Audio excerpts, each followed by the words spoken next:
धन्यवाद दीपक जी।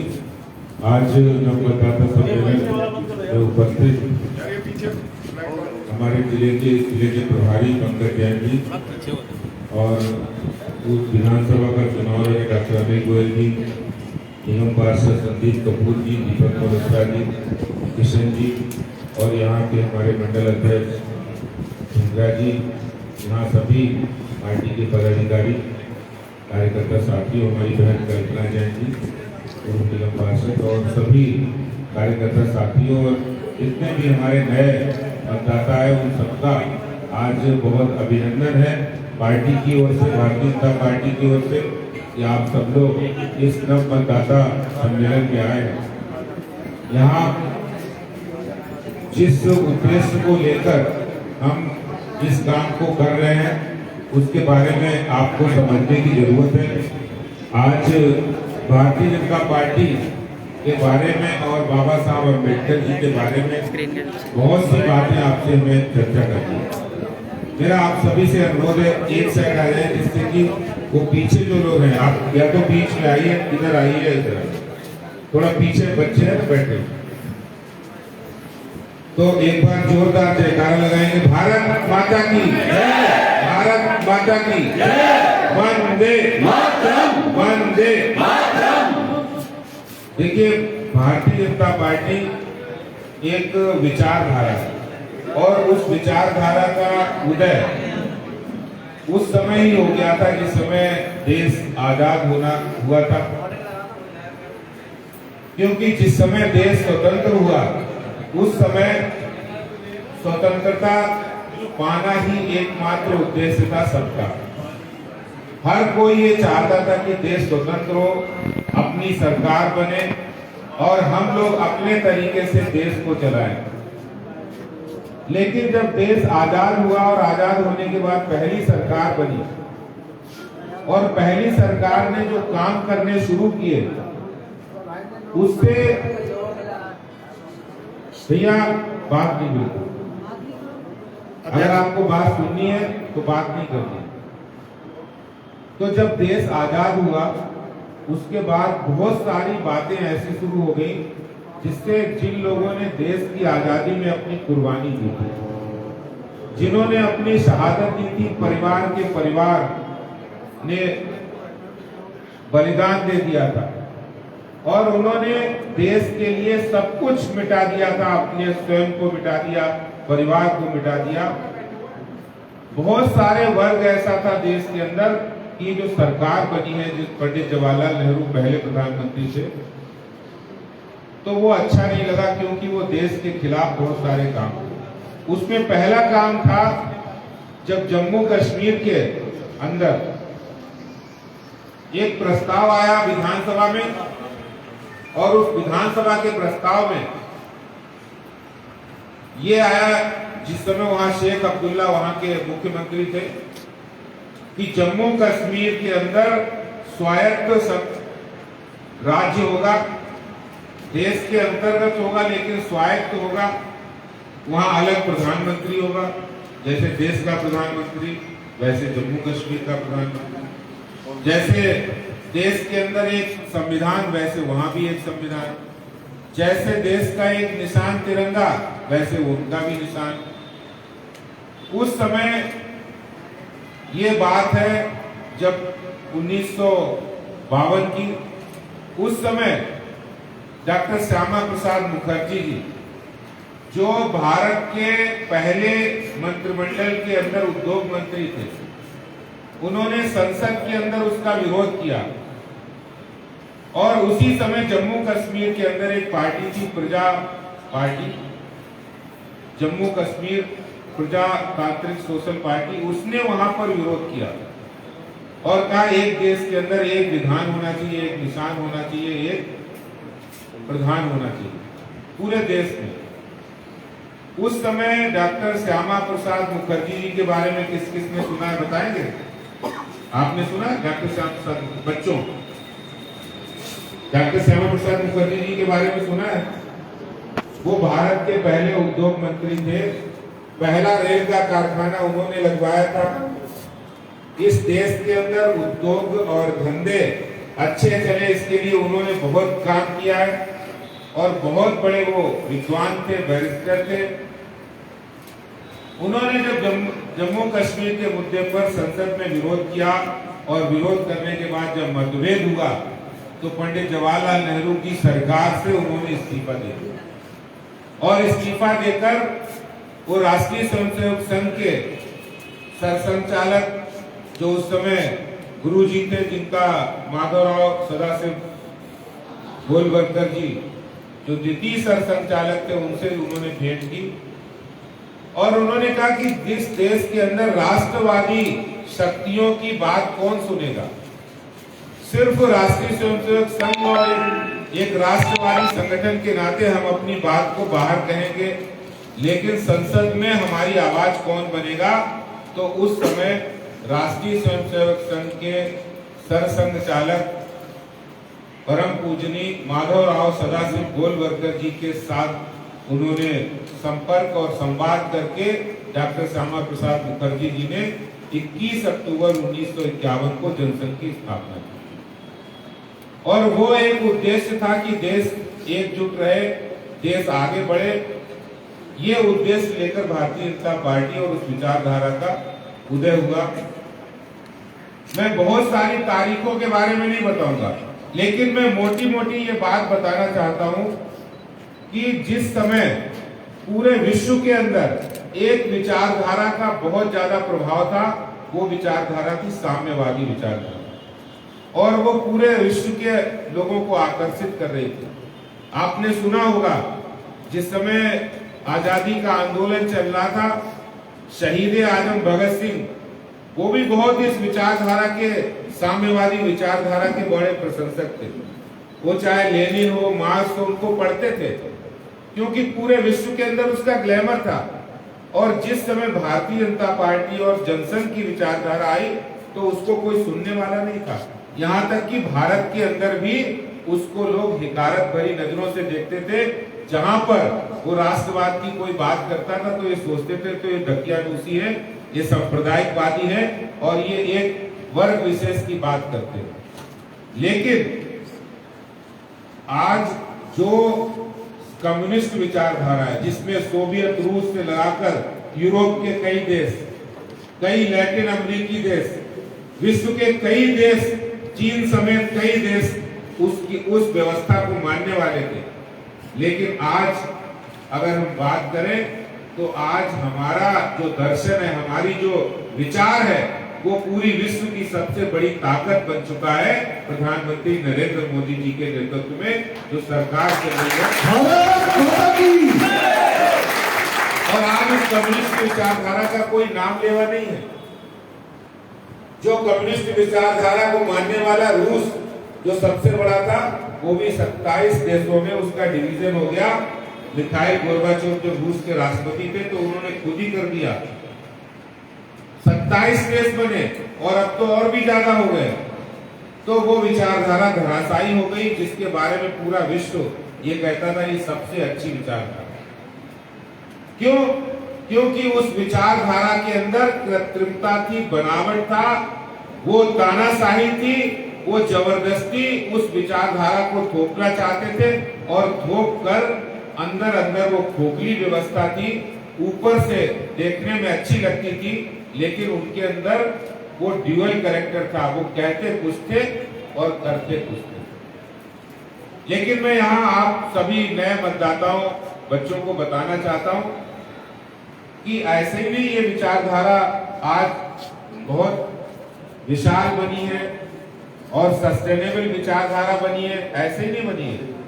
ये ऐसे बनी है डॉक्टर श्यामा प्रसाद मुखर्जी जी से लेकर पंडित दीनदयाल उपाध्याय जी और उसके बाद नानाजी देशमुख और अटल बिहारी वाजपेयी जी, आडवाणी जी और अब प्रधानमंत्री श्री नरेंद्र मोदी जी, उन्होंने उस विचारधारा को, उनके साथ भारतीय जनता पार्टी के करोड़ों कार्यकर्ताओं ने उस विचारधारा को जिया है। क्योंकि अगर आप ये बताइए कि कोई भी काम कभी भी झूठ बोलने से नहीं चलता। अगर आप बोलेंगे कुछ, करेंगे कुछ, कहेंगे कुछ और करेंगे कुछ, तो बताओ कितने दिनों तक चल सकता है? चल सकता है ज्यादा दिन? नहीं चल सकता ना। उसी तरह वो साम्यवादी विचारधारा धराशायी हुई और जो भारत की जड़ों से सिंचित विचारधारा थी, जहां पर पंडित दीनदयाल उपाध्याय ने एकात्म मानववाद का दर्शन दिया। एकात्म मानववाद का दर्शन क्या है?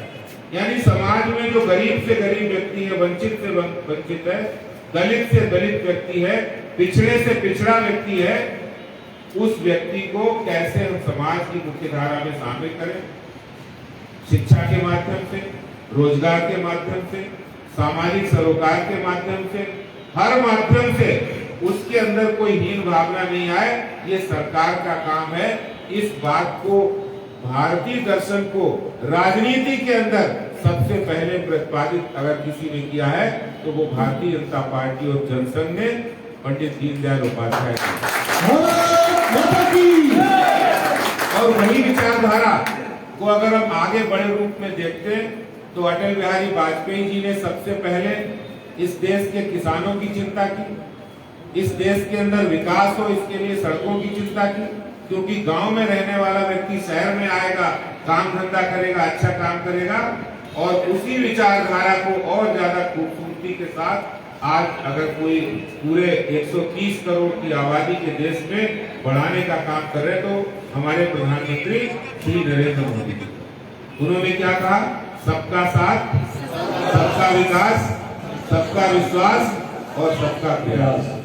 प्रयास अभी जोड़ा उन्होंने, प्रयास इसलिए जोड़ा कि कंट्रीब्यूशन, अगर हमारा एक स्टूडेंट के नाते, अगर आप एक विद्यार्थी हैं, उस विद्यार्थी के नाते भी हमारा देश में योगदान है।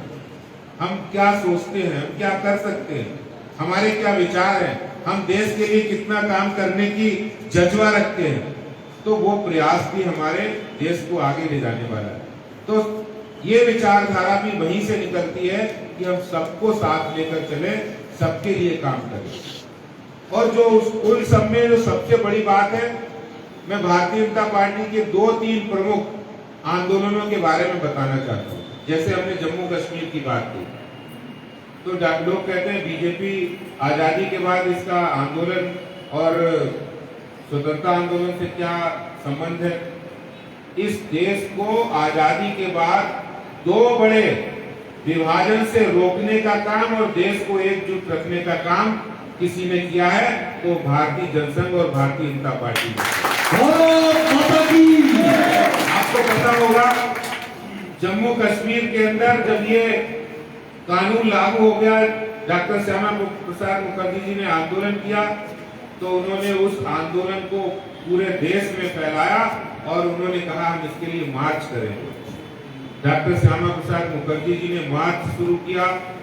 23 जून 1953 को वो जम्मू कश्मीर के बॉर्डर पर पहुंचे और उन्हें वहां पर एक विधान, एक निशान, एक प्रधान इस आंदोलन को लेकर वहां पहुंचे तो उनकी गिरफ्तारी की गई और उनका रहस्यमय परिस्थितियों में मृत्यु हुई, उनकी हत्या की गई। ये बलिदान उन्होंने कश्मीर के लिए दिया। उस बलिदान को अगर सार्थक किसी ने किया है तो आजादी के 53 में बात हुई और 2019 में जाके 2019 के अंदर जम्मू कश्मीर से धारा 370 को समाप्त करके उनके बलिदान को सार्थक किया भारतीय जनता पार्टी के हमारे प्रधानमंत्री श्री नरेंद्र मोदी जी ने और गृह मंत्री श्री अमित शाह जी ने। तो देश के लिए इतना बड़ा काम। दूसरा एक बहुत बड़ा आंदोलन, आपको ध्यान होगा, पूरा देश आजाद हो गया था लेकिन गोवा, दमन, दीव ये 3 आजाद नहीं हुए थे क्योंकि वहां पर पुर्तगाली शासन करते थे। पंडित जवाहरलाल नेहरू से कई बार संसद में लोगों ने प्रश्न किया कि भाई गोवा के लोगों को, दमन द्वीप के लोगों को आजादी चाहिए, लेकिन उन्होंने उस पर ध्यान नहीं दिया। तब जाके जनसंघ के उस समय के राष्ट्रीय मंत्री और संघ के बड़े प्रचारक जगन्नाथ राव जोशी जी, उन्होंने उस आंदोलन को शुरू किया और इसका पूरा श्रेय जनसंघ और राष्ट्रीय स्वयंसेवक संघ को जाता है। उन्होंने गोवा, दमन द्वीप को भारत के अंदर विलय किया, भारत के अंदर शामिल किया। तो ये 2 बड़े आंदोलन भारत की एकता और अखंडता के लिए। दोस्तों, मैं ये बात इसलिए बताना चाहता हूँ कि इस बात से आपको ये जानकारी मिलेगी कि भारतीय जनता पार्टी सिर्फ कोरी राजनीति नहीं करती, कोरी पॉलिटिक्स नहीं। हम देश के लिए काम करते हैं। हमारा सिद्धांत है, हमारे लिए देश पहले, पार्टी बाद में है और स्वयं सबसे आखिरी में। तो देश के लिए काम करना, देश के लिए सब कुछ त्याग देना, ये भारतीय जनता पार्टी की पहचान है। और इसीलिए भारतीय जनता पार्टी ने जो उस समय संकल्प लिया था डॉक्टर श्यामा प्रसाद मुखर्जी जी के समय में, वो 2019 में पूरा किया। राम जन्मभूमि आंदोलन 500 वर्षों की गुलामी के समय से हमारी मानसिकता को चोटिल करने वाले, ऐसे गुलामी की मानसिकता देने वाले जो आक्रांता थे, जिन्होंने राम जन्मभूमि पर आक्रमण किया, भगवान राम के अस्तित्व को नकारने का जिन लोगों ने कोशिश की, भारतीय जनता पार्टी के कार्यकर्ताओं ने सामने खड़े होकर उनसे मुकाबला किया और आज हमारा भगवान श्री राम जी का भव्य मंदिर वहां बनने लगा। जय श्री राम। तो ये सारे राष्ट्रवादी विचारधारा की बातें हैं, लेकिन इसके साथ साथ हमारी सरकार जहां जहां आई है वहां गुड गवर्नेंस यानी अच्छा सुशासन हो, वहां पर भ्रष्टाचार समाप्त हो, वहां पर युवाओं को रोजगार मिले, गरीबों को, रेहड़ी पटरी लगाने वाले रोजगार, उनको भी रोजगार मिले। इसके लिए बहुत सारी योजनाएं डॉक्टर अनिल गोयल जी ने कुछ योजनाओं के बारे में बताया। मैं आपको बताना चाहता हूं कि इतनी योजनाएं आजादी के बाद किसी सरकार ने दी। किसानों के लिए किसान सम्मान निधि, 11 करोड़ से ज्यादा देश के किसानों को डायरेक्ट उनके अकाउंट में 6,000 रुपए सालाना देना। प्रधानमंत्री उज्ज्वला योजना में 10 करोड़ से ज्यादा महिलाओं को फ्री में गैस कनेक्शन, चूल्हा, गैस सिलेंडर देना कोई छोटा काम नहीं है। 11 करोड़ से ज्यादा लोगों के गांव में, कस्बों में, झुग्गी झोपड़ी में उनको शौचालय बनवा कर देना। आवास योजना में पक्के मकान देना। प्रधानमंत्री आयुष्मान योजना में 5 लाख रुपए तक का इलाज बिल्कुल मुफ्त करवाना। और जो हमारे अनुसूचित जाति जनजाति के बच्चे हैं उनको छात्रवृत्ति उनकी दोगुना करना, उनको अपने आत्मनिर्भर बनाने के लिए, स्वरोजगार के लिए उनको लोन देना। स्टैंड अप स्टार्टअप योजना में ऐसी अनेक योजनाएं। और जब कोरोना आया तो कोरोना के समय आप कोई मामूली बात नहीं है, देश के 80 करोड़ लोगों को फ्री में राशन देना, फ्री में वैक्सीन, पूरे देश के 185 करोड़ डोजेज लग चुकी हैं वैक्सीन की। तो ये कोई मामूली काम नहीं, आज तक किसी सरकार ने नहीं सोचा। आप सोचिए, जब जिस समय पहली बार प्रधानमंत्री जी ने पद संभाला था उस समय 19,000 गाँव में बिजली नहीं थी, बिजली के कनेक्शन नहीं थे, क्योंकि बिजली के तार वहां तक खंबे नहीं करे थे।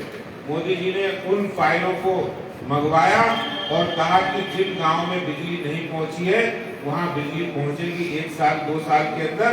और आज उन 19,000 गांव में भी बिजली पहुंच चुकी है। तो ऐसे बहुत सारे काम, सिर्फ बातें नहीं, काम करना, भ्रष्टाचार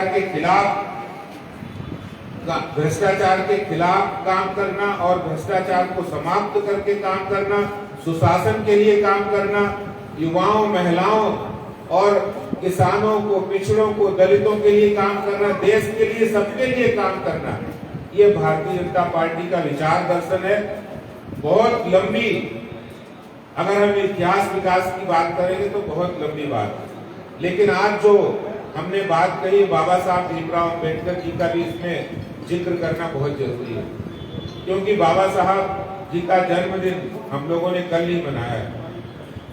और उनका मानना था कि जो उन्होंने कहा था, जो उन्होंने विचार व्यक्त किए थे, क्योंकि उस समय छुआछूत, जाति प्रथा जिसके कारण से बहुत सारा समाज टूट रहा था, उस व्यवस्था को मजबूत उन्होंने किया था अपने संघर्ष से। लेकिन आज प्रधानमंत्री मोदी जी ने उन व्यवस्थाओं को बिल्कुल दरकिनार करके जो भी योजनाएं हैं वो सबके लिए, अगर उज्ज्वला योजना है, अगर इज्जत घर योजना है, आवास योजना है, आयुष्मान योजना है, सबको लाभ मिला है, कोई भेदभाव नहीं। और इसके साथ ही साथ बाबा साहब भीमराव अम्बेडकर जी ने भी कश्मीर से धारा 370 हटाने की उन्होंने संस्तुति दी थी, लेकिन पंडित जवाहरलाल नेहरू और शेख अब्दुल्ला के अंदर जो समझौता हुआ था, जिसके कारण उन्होंने धारा 370 नहीं समाप्त की। और इन सबके ऊपर बहुत सारी बातें आप लोग पढ़ोगे तो आपको बहुत सारी बातें पता होगी, लेकिन मैं एक बात कहना चाहता हूँ, आज और पहले में परिवर्तन। पहले पाकिस्तान गोलीबारी चलता था, वो लगातार महीने 2-2 महीने बॉर्डर पर गोलीबारी होती थी और भारत की सेना उसका जवाब नहीं देती। भारत के प्रधानमंत्री बहुत ज्यादा अगर कोई वहां पर नुकसान हो जाता सीमा पे, तो भारत के प्रधानमंत्री विदेश मंत्री पाकिस्तान पर नाराजगी जाहिर करते थे और एक पत्र लिखते थे, और उस पत्र को विदेश मंत्रालय की भाषा में डोजियर कहते थे कि एक डोजियर लिख दे, फॉरेन सेक्रेटरी लिख देगा, विदेश मंत्री लिख देगा। मोदी जी का जब आया कार्यकाल तो मोदी जी ने कहा हम डोजियर नहीं लिखेंगे, सीधे डोज देंगे, गोला और बारूद ईंट का जवाब पत्थर से देंगे, गोली का जवाब गोले से देंगे। ये परिवर्तन पहले और अब में साफ दिख रहा है, जो भारतीय जनता पार्टी के हमारे सर्वोच्च नेता प्रधानमंत्री नरेंद्र मोदी जी की कुशल रणनीति और नीति के कारण हुआ। भारतीय जनता पार्टी। इसीलिए आज हर भारतवासी विदेश के अंदर भी जाता है तो फख्र के साथ उसको भारत का नाम बड़े सम्मान के साथ एक भारतीय के साथ व्यवहार होता है, जो पहले नहीं होता था, क्योंकि पहले हम लोग समझौते करते थे, दब जाते थे। आज चीन हो, पाकिस्तान हो, अमेरिका हो या कोई भी ताकतवर देश हो, वो आंख में आंख मिलाकर बात करता है, भारत आंख नीची करके बात नहीं करता है। ये परिवर्तन आया है आज। भारत माता की। तो इस परिवर्तन के बारे में भी हम लोगों को नजर रखनी चाहिए, चाहे वो विदेश नीति हो, हमारी आर्थिक नीति हो, कोई मामूली बात नहीं। आपको पता है कोरोना के पहले दौर में, पहले आज से 100 साल पहले जो महामारी आई थी 1920 के आसपास, उस समय 5 करोड़ लोग दुनिया में गए थे, और उन 5 करोड़ लोग में हिंदुस्तान में 2 करोड़ लोगों की मौत हुई थी। आपको पता, उसमें से 1.5 करोड़ लोग इसलिए मर गए थे क्योंकि महामारी में इलाज की व्यवस्था की बात नहीं, सिर्फ उनको खाना नहीं मिला था, उनको अनाज नहीं था, उनको किसी ने भोजन राशन व्यवस्था नहीं की। क्योंकि जब महामारी होती है तो आदमी के काम धंधे खत्म हो जाते, कोई काम नहीं कर पाते, बीमार होते तो उनको राशन नहीं मिल पाता क्योंकि वो व्यवस्था सीमित होती। लेकिन मोदी सरकार ने कहा ना तो कोई दवाई से मरना चाहिए, और जो भी लोग जिनके काम धंधे छूट गए हैं उन सबको राशन दे। आज तक 2 साल से राशन फ्री में 5 किलो गेहूं या चावल और 1 किलो चने की दाल ये मुफ्त में दिया। तो एक सामान्य से सामान्य व्यक्ति की चिंता, देश की चिंता, सीमाओं की चिंता, देश को आगे बढ़ाने के लिए काम करना, ये भारतीय जनता पार्टी का लक्ष्य है। बाबा साहब अम्बेडकर जी ने जो बातें कही थी कि सभी समाज को साथ लेकर चलना है, वो काम भी भारतीय जनता पार्टी कर रही है। मैं आज के इस अवसर पर इतना ही कहना चाहता हूँ, आप सब लोग बारीकी से भारतीय जनता पार्टी के हमारे मोदी जी के कार्यक्रम देखिए, वो एक बात पर आप पोषण अभियान, छोटा अभियान, मामूली अभियान नहीं है। डॉक्टर साहब बैठे, पहले प्रसव के समय, जिस समय प्रेगनेंसी होती उसमें कितनी मौतें होती, और जो बच्चे होते थे और जो जिस समय बच्चा होता है उस समय कितनी न्यूट्रिशियस वैल्यू की जरूरत होती है, न्यूट्रिशन की जरूरत होती है। प्रधानमंत्री जी ने उन करोड़ों महिलाओं की चिंता करके, क्योंकि वो भविष्य को बनाने वाली है, उनको जिस समय वो प्रसव से हो उनको न्यूट्रिशन वैल्यू की दवाइयां देना, उनको आहार देना और उनको पैसे भी देना, ये मोदी सरकार ने ही किया। तो छोटे से छोटे काम जिनको कभी कांग्रेस ने 60 वर्षों में सोचा नहीं था, उन कामों पर भी ध्यान मोदी सरकार ने दिया है। आज भारतीय जनता पार्टी की इस सामाजिक न्याय पखवाड़े के अंतर्गत आप सबको ये यहाँ आने का मुझे मौका मिला और बताने का मौका मिला। आप लोग भी ये तमाम बहुत सी जानकारियां गूगल के माध्यम से ऑनलाइन भी मिलती है, लेकिन ये जानकारी आप लेंगे तो आपको अच्छा लगेगा कि भारतीय जनता पार्टी एकमात्र ऐसी पार्टी है जो परिवारवाद में विश्वास नहीं रखती, जहां एक एक कार्यकर्ता स्वयं समाज के लिए, देश के लिए, राष्ट्र के लिए कुछ कर गुजरने की तमन्ना रख के आता है और वो काम करता है अपनी इच्छा शक्ति से। वो किसी परिवार का नहीं, वो नेहरू गांधी परिवार की तरह, वो किसी लालू मुलायम या फिर बादल या जैसे ठाकरे परिवार की वो एक परिवार आ गया तो उन्हीं के बेटे, उन्हीं के भतीजे, उन्हीं के भाई, उन्हीं के भांजे वही बनेंगे सब कुछ। ये भारतीय जनता पार्टी एक सामान्य से सामान्य भारत के नागरिक युवा की पार्टी है, जो कोई भी आएगा तो वो चाहे कितना भी पीछे होगा, अपने काम के बल पर वो यहाँ आकर यहाँ सीट ले सकता है। ये भारतीय, इसलिए मैं चाहता हूँ कि उसमें मैं खास कहना चाहता हूँ कि भारतीय जनता पार्टी के दर्शन विचार के बारे में जरूर हम लोगों को जानना चाहिए, क्योंकि भारतीय जनता पार्टी एकमात्र पार्टी है जो लोकतंत्र में विश्वास रखती है और जो पूरी तरह से कोई भी कार्यकर्ता, कोई भी व्यक्ति जिसके अंदर ये जुनून है कि वो समाज के लिए काम करे, देश के लिए काम करे, वो आकर काम करेगा और आगे बढ़ सकता है। मैं यही बात कहना चाहता हूँ। बहुत बहुत धन्यवाद। नमस्कार, जय हिंद, जय भारत।